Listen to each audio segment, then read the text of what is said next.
ఈ మధ్య ఈ రాష్ట్రంలో ఒక పెద్ద స్కామ్ జరిగింది.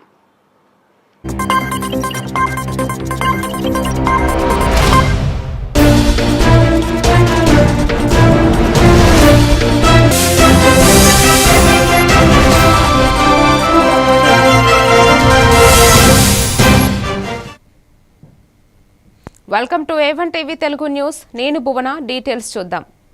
గ్రామ సర్పంచులు ఊరంతా తిరిగి ప్రజల సమస్యలను గుర్తించాలని ముఖ్యమంత్రి రేవంత్ రెడ్డి సూచించారు. గ్రామాల అభివృద్ధి రాష్ట్ర అభివృద్ధికి పునాది అని ఆయన స్పష్టం చేశారు. ప్రతి అర్హత కలిగిన కుటుంబానికి రేషన్ కార్డు అందించాలని తెలిపారు. ఈ విషయంలో ఎలాంటి నిర్లక్ష్యం ఉండబోదని చెప్పారు. నూతన సంవత్సరం సందర్భంగా స్పెషల్ డెవలప్మెంట్ ఫండ్ కింద చిన్న గ్రామాలకు 5 లక్షల రూపాయలు, పెద్ద గ్రామాలకు 10 లక్షల రూపాయలు మంజూరు చేస్తామని సీఎం ప్రకటించారు. ఈ నిధులు గ్రామీణ మౌలిక సదుపాయాల అభివృద్ధికి వినియోగించుకోవాలని సూచించారు. రోడ్లు, త్రాగునీరు, పారిశుద్ధ్యం వంటి అవసరాలకు ప్రాధాన్యం ఇవ్వాలని తెలిపారు.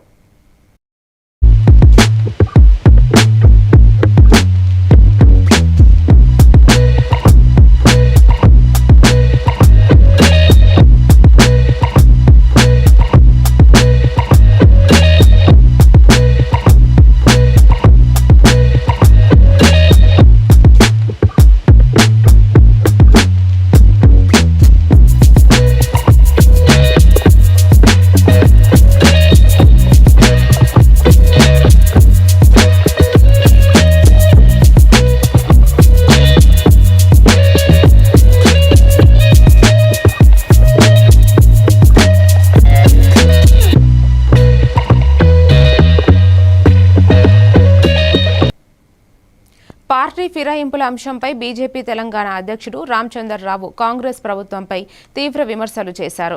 రాష్ట్రంలో ఫిరాయించిన ఎమ్మెల్యేలు ఏ పార్టీలో ఉన్నారో చెప్పలేని పరిస్థితి నెలకొందని అన్నారు. ఇది ప్రజాస్వామ్యానికి ప్రమాదకర పరిణామమని వ్యాఖ్యానించారు. రాజకీయ విలువలు పూర్తిగా దిగజారిపోయాయని, అధికార దాహంతో ఫిరాయింపులను ప్రోత్సహిస్తున్నారని విమర్శించారు. పార్టీ ఫిరాయింపుల చట్టాన్ని తీసుకొచ్చింది కాంగ్రెస్ పార్టీయేనని గుర్తు చేస్తూ అదే పార్టీ ఇప్పుడు చట్టాన్ని ఉల్లంఘిస్తూ ఫిరాయింపులకు సహకరిస్తోందన్నారు. ఈ ద్వంద్వ వైఖరి ప్రజలకు స్పష్టంగా కనిపిస్తోందని చెప్పారు. నైతిక విలువలకు కట్టుబడి రాజకీయాలు చేయాల్సిన అవసరం ఉందని తెలిపారు.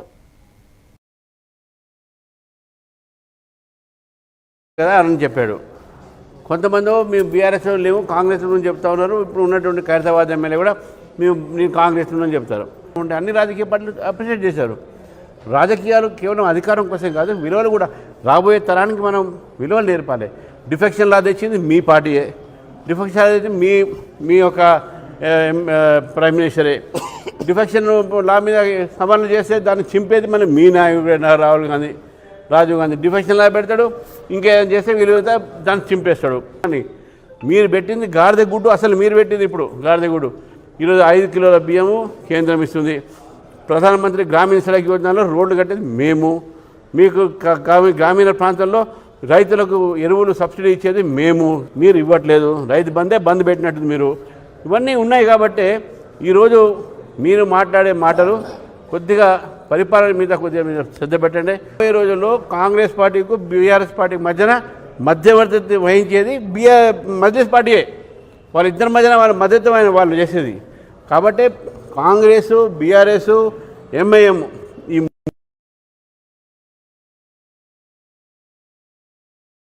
తెలంగాణలో రాజకీయాల చేనేత కార్మికుల సమస్యలు వెంటనే పరిష్కరించాలని డిమాండ్ చేస్తూ భూదాన్ పోచంపల్లిలో తెలంగాణ జాగృతి అధ్యక్షురాలు కల్వకుంట్ల కవిత ధర్నా నిర్వహించారు. కొండా లక్ష్మణ్ బాపూజీ విగ్రహం వద్ద స్థానిక చేనేత కార్మికులతో కలిసి ఆమె నిరసన చేపట్టారు. చేనేత రంగం తీవ్ర సంక్షోభంలో ఉందని, ఉపాధి లేక కార్మికులు ఆర్థికంగా ఇబ్బందులు పడుతున్నారని చెప్పారు. ముడిసరుకు ధరలు పెరగడం, మార్కెటింగ్ లోపాలు, ప్రభుత్వం సహకారం లేకపోవడం వల్ల చేనేత కార్మికులు బతుకు తెరువు కోసం పోరాడాల్సిన పరిస్థితి ఏర్పడిందని ఆవేదన వ్యక్తం చేశారు. గౌరవనీయులు పూజలు అందరికీ కూడా పేరు పేరున హృదయపూర్వకంగా నమస్కారాలు. మరి ప్రత్యేకించి మా అంకం పాండన్న గారు నిన్నటి నుంచి మీరు బోధన్ పోచంపల్లి వస్తున్నారట, మరి ఖచ్చితంగా మాతో పాటు ధర్నాలో కూర్చోవాలి అన్నారు. ఎందుకన్నా ధర్నా చేసుడు మనం అంటే మరి ఇచ్చేటటువంటి ఏ ఒక్కటి కూడా ఇస్తలేరు, ఖచ్చితంగా మీరు రావాల్సిందే అన్నారు. నేను అన్నా మరి నీకు మీ పార్టీలో ఏమైనా ఇబ్బంది అవుతుందేమో అన్న అంటే తను నిజంగా గొప్ప మాట చెప్పిండు. పాపం కళను బతికిస్తున్నటువంటి చేనేత కార్మికులు కాదు, చేనేత కళాకారులు అని చెప్పి నేను మనస్ఫూర్తిగా భావిస్తా ఉన్నా. ఇది ఏ ప్రభుత్వమైనా 6 ఏళ్ళు అయింది సహకార సంఘం ఎన్నికలు లేక, త్వరితగతిన సహకార సంఘం ఎన్నికలు పెట్టే విధంగా నా వంతుగా నేను కృషి చేస్తానని కూడా మీ అందరికీ తెలియజేస్తా ఉన్నాను. మరీ ముఖ్యంగా చేనేత రుణమాఫీ ఏదైతే ఇప్పటివరకు సోదరులు చెప్పిండ్రో, చేనేత రుణమాఫీ ఏదైతే ఈ కాంగ్రెస్ ప్రభుత్వం రైతులను అట్లే చేసింది, చేనేత కార్మికులు కూడా అట్లే చేస్తుంది. ఇంకేంది వాళ్ళ పరిస్థితి ఏంది అని అవగాహన లేకపోవడంతో 2-3 ఏళ్ళు ఉన్నదాన్ని 2 ఏళ్ళకు కుదించారు. చిన్నారులను అక్రమంగా రవాణా చేస్తున్న ముఠాపై పోలీసులు ఉక్కుపాదం మోపారు. ఈ కేసులో మొత్తం 11 మంది ముఠా సభ్యులను పోలీసులు అరెస్టు చేశారు. పిల్లలను ఇతర ప్రాంతాలకు తరలిస్తూ అక్రమ కార్యకలాపాలకు పాల్పడుతున్నట్లు దర్యాప్తులో తేలిందని పోలీసులు చెప్పారు. పక్కా సమాచారంతో ప్రత్యేక బృందాలు దాడులు నిర్వహించి ముఠాను అదుపులోకి తీసుకున్నట్లు తెలిపారు. బాధిత చిన్నారులను సురక్షితంగా రెస్క్యూ టీం చేసి సంబంధిత బాలల సంక్షేమ కేంద్రాలకు తరలించినట్లు అధికారులు చెప్పారు. వారి ఆరోగ్యం, భద్రతపై ప్రత్యేక శ్రద్ధ తీసుకుంటున్నామని తెలిపారు. మానవ అక్రమ రవాణా వంటి నేరాలపై ప్రభుత్వం సీరియస్ గా ఉందని, ఇలాంటి ఘటనలను ఎట్టి పరిస్థితుల్లోనూ సహించేది లేదని పోలీసులు హెచ్చరించారు. ఒక బేబీ గుజరాత్ నుంచి, అహ్మదాబాద్ నుంచి వాళ్ళు తీసుకున్నారు. ఆ బాబు, ఇద్దరు బేబీస్ బాబు ఉన్నారు 10 days old. ఒక బాబు అహ్మదాబాద్ నుంచి, ఒక బాబు ఇది సిద్దిపేట డిస్ట్రిక్ట్ నుంచి, ఇది రమాయణపేట్, అక్కడ నుంచి మనకు దొరికింది. ఇప్పుడు మన కస్టడీలో వాళ్ళే ఉన్నారు. అండ్ ఇంకా చూసినప్పుడు అక్యూజ్డ్ గురించి మనకు వచ్చింది ఆల్రెడీ 11 నుంచి 4 మెంబర్స్ మీద చాలా కేసెస్ ఉన్నాయి. ఒక అక్యూజ్డ్ గంగాధర్ రెడ్డి పైన ఆల్రెడీ 13 కేసెస్ ఉన్నాయి. తర్వాత బాబు రెడ్డి మీద 2 కేసెస్ ఉన్నాయి. అండ్ ఇంకా 2 అక్యూజ్డ్ మెంబర్స్ నాగలక్ష్మి అండ్ తిరుమలలో ఈ నెల 30 నుంచి జనవరి 8 వరకు జరగనున్న వైకుంఠం ద్వారా దర్శనాలకు విస్తృత ఏర్పాట్లు చేసినట్లు తిరుపతి జిల్లా కలెక్టర్ ఎస్పీ తెలిపారు. టోకెన్లు పొందిన భక్తులు కేటాయించిన తేదీ, సమయాల్లోనే తిరుమలకు రావాలని సూచించారు. నిబంధనలు పాటించకుండా ముందుగానే ఆలస్యంగానూ వస్తే దర్శనానికి అనుమతి ఉండదని స్పష్టం చేశారు. భక్తుల భద్రతా దృష్ట్యా దాదాపు 3,000 మంది పోలీసులను మోహరించనున్నట్లు అధికారులు చెప్పారు. ఆలయ పరిసరాలు, క్యూ లైన్లు, వసతి ప్రాంతాల్లో అధునాతన సీసీ కెమెరాలు, డ్రోన్ల ద్వారా నిరంతర నిఘా కొనసాగుతుందని తెలిపారు. సెలెక్ట్ చేయడం జరిగింది. ఈ ఈడిపు ద్వారా సెలెక్ట్ అయిన వాళ్ళందరూ కూడా వాళ్ళకి కేటాయించిన టైము, డేట్కి సంబంధించి దర్శనం మంచిగా మనకి ఆ 3 రోజుల్లో చేయబడుతుంది. కాబట్టి దానికి అనుగుణంగా బస్ స్టాండ్లో కానీ, రైల్వే స్టేషన్స్లో కానీ, ఇతరత్ర మెయిన్ పాయింట్స్లో కూడా మనం హెల్ప్ డెస్క్లు పెట్టడం జరిగింది. ముఖ్యంగా బస్ స్టాండు, రైల్వే స్టేషను, తర్వాత అలిపిరి, శ్రీవారి మెట్లు, తర్వాత లోకల్ టెంపుల్స్ కూడా తగినంత భద్రతా ఏర్పాటు చేసి భక్తులకి ఎటువంటి ఇబ్బంది కలగకుండా, ఎంతమంది భక్తులు వివిధ బస్సుల్లో వస్తున్నారు, ఎంతమంది శ్రీవారి మెట్లు, అలిపిరి మీదుగా వస్తున్నారు, ఇవన్నీ కూడా అబ్జర్వ్ చేయడం, డ్రోన్స్ మరియు సీసీ కెమెరాల ద్వారా కమాండ్ కంట్రోల్ నుండి కూడా అబ్జర్వ్ చేయడం, ఎక్కడ ఎటువంటి ఇబ్బంది ఉన్నా అటు టెక్నికల్ గాను ఇటు కోఆర్డినేటివ్ ఒక ఆల్రెడీ ఎక్కువ ఎక్స్పీరియన్స్ ఉన్న ఆఫీసర్స్ ని పోస్ట్ చేస్తూ తగిన రీతిలో భద్రతా చర్యలు ఏర్పాటు చేయడం జరిగింది. నెల్లూరు నగరంలోని ప్రతి వర్షకాలంలో ఎదురవుతున్న ముంపు సమస్యను శాశ్వతంగా పరిష్కరించేందుకు ప్రభుత్వం చర్యలు చేపట్టింది. ఈ మేరకు మంత్రి నారాయణ 50 కోట్లతో కాలువల ఆధునీకరణ పనులు చేపడుతున్నట్లు ప్రకటించారు. నగరంలోని ప్రధాన కాలువలతో పాటు ఉప కాలువలను విస్తరించి నీటి ప్రవాహ సామర్థ్యాన్ని పెంచనున్నట్లు తెలిపారు. గతంలో నిర్లక్ష్యానికి గురైన డ్రైనేజ్ వ్యవస్థను సమగ్రంగా అభివృద్ధి చేస్తామని మంత్రి తెలిపారు. వర్షపు నీరు ఇళ్లలోకి రాకుండా ముందస్తు ప్రణాళికలతో పనులు చేపడుతున్నామని వివరించారు. కాలువల లోతు పెంపు, మురుగు తొలగింపు, ఆధునిక డిజైన్తో పునర్నిర్మాణం వంటి పనులు ఈ ప్రాజెక్టుల్లో భాగం అవుతున్నాయని తెలిపారు.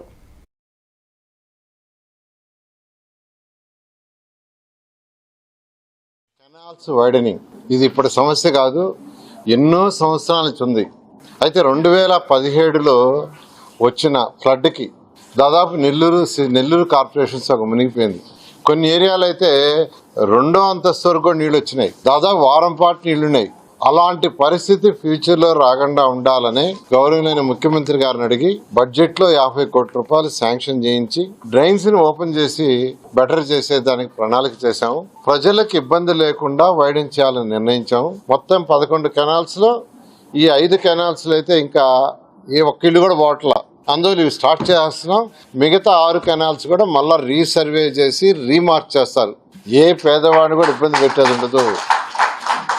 ఎవరికన్నా ఇబ్బంది జరిగితే వాడికి టిట్కో హౌసెస్ కానీ లేదా స్థలం ఇచ్చి 2,50,000 గవర్నమెంట్ నుంచి హౌస్ కట్టుకోవడానికి కానీ శాంక్షన్ చేస్తామని మీ అందరికీ తెలియదు.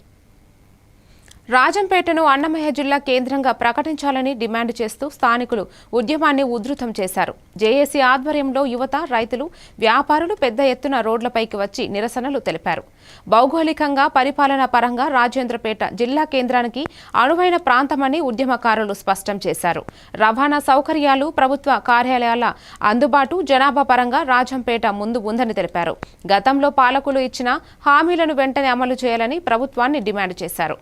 జిల్లా కేంద్రం ఏర్పాటు అయితే విద్య, వైద్యం, ఉపాధి అవకాశాలు గణనీయంగా పెరుగుతాయని తెలిపారు.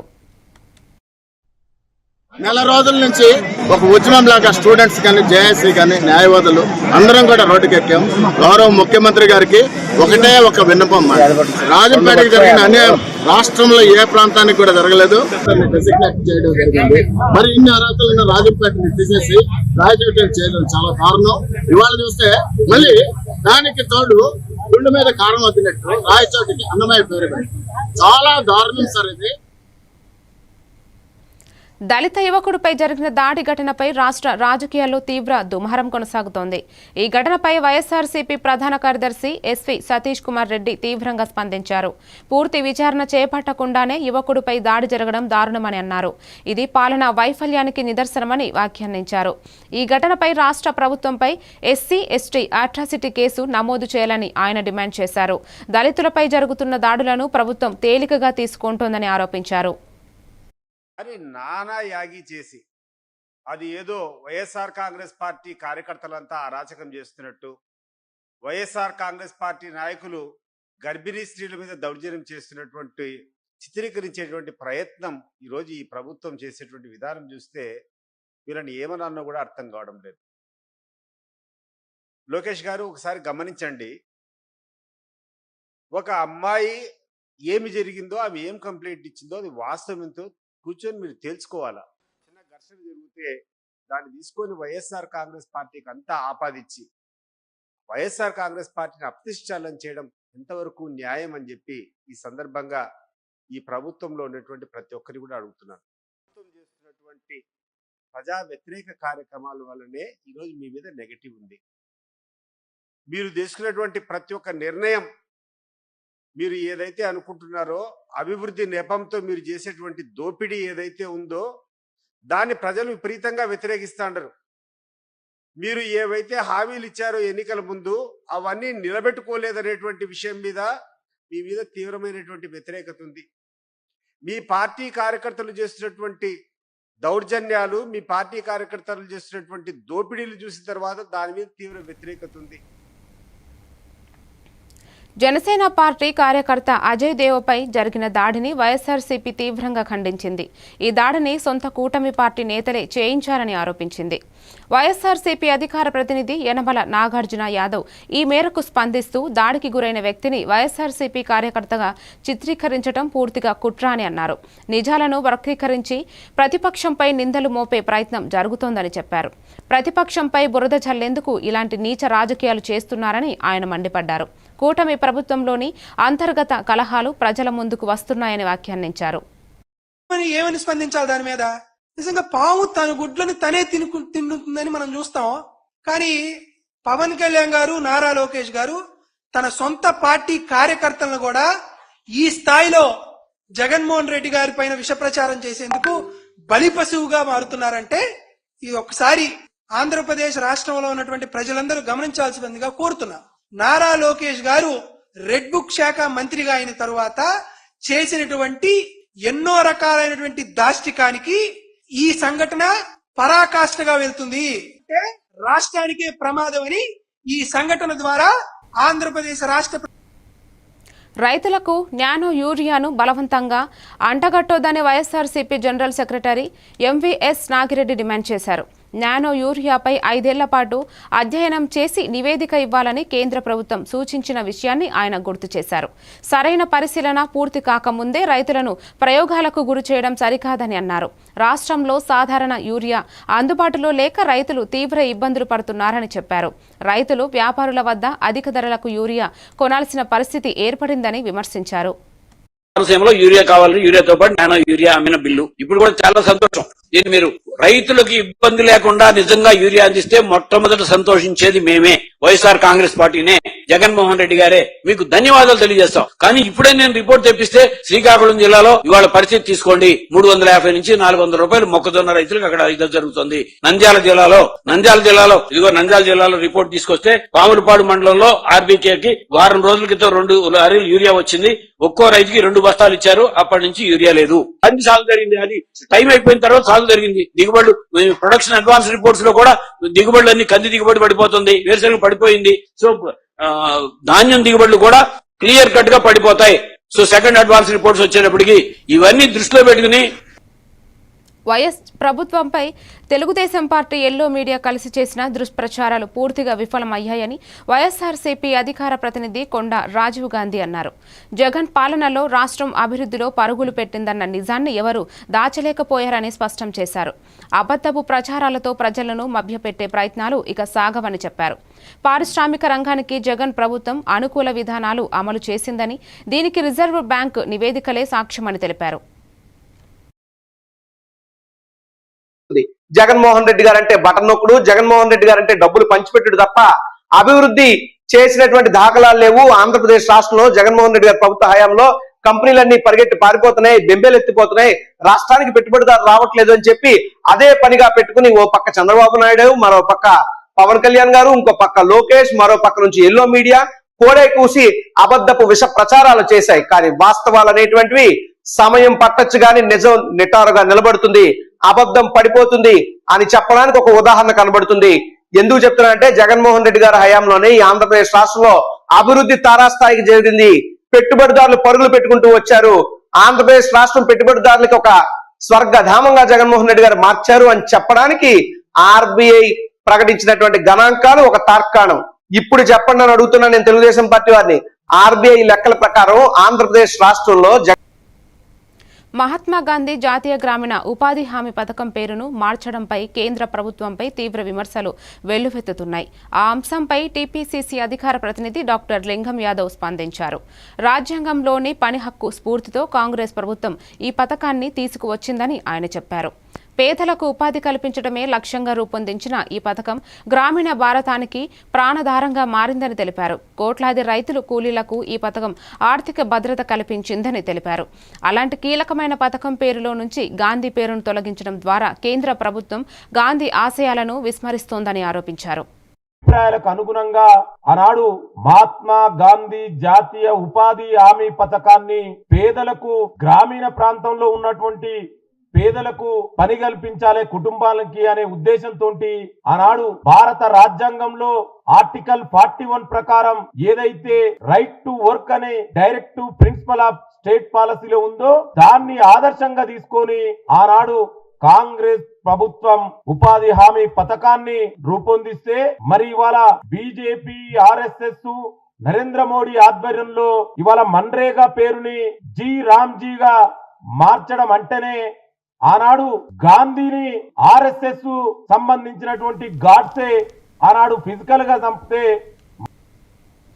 వైఎస్ జగన్ పాలనలో దేవుడు ఆస్తులను కూడా వదలలేదని టీడీపీ రాష్ట్ర అధికార ప్రతినిధి సప్తగిరి ప్రసాద్ తీవ్ర ఆరోపణలు చేశారు. అమరావతిలోని ఎన్టీఆర్ భవన్లో నిర్వహించిన మీడియా సమావేశంలో ఆయన మాట్లాడారు. తిరుమల తిరుపతి దేవస్థానం ఆస్తుల విషయంలో గత ప్రభుత్వం హయాంలో అనేక అక్రమాలు జరిగాయని చెప్పారు. టీటీడీ వ్యవస్థను రాజకీయ ప్రయోజనాల కోసం ఉపయోగించుకున్నారని ఆరోపించారు. భక్తుల నమ్మకాన్ని దెబ్బతీసే విధంగా నిర్ణయాలు తీసుకున్నారని విమర్శించారు.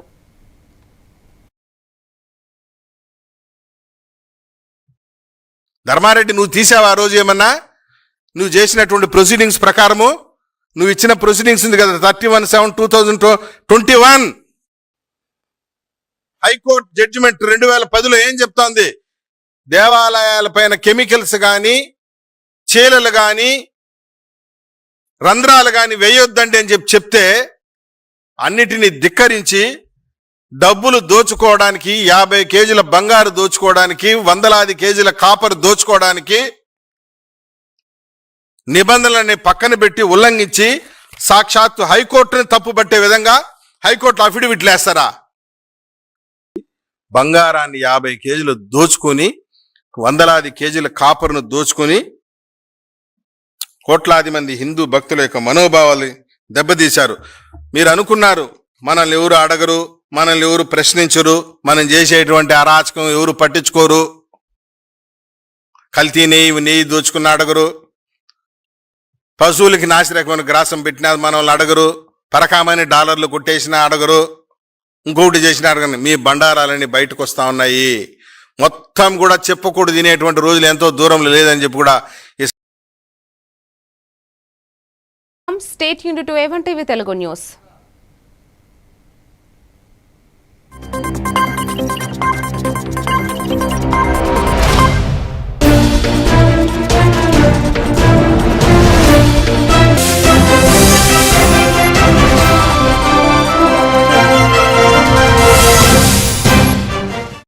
దాన్నే స్కిల్ స్కామ్ అంటారు.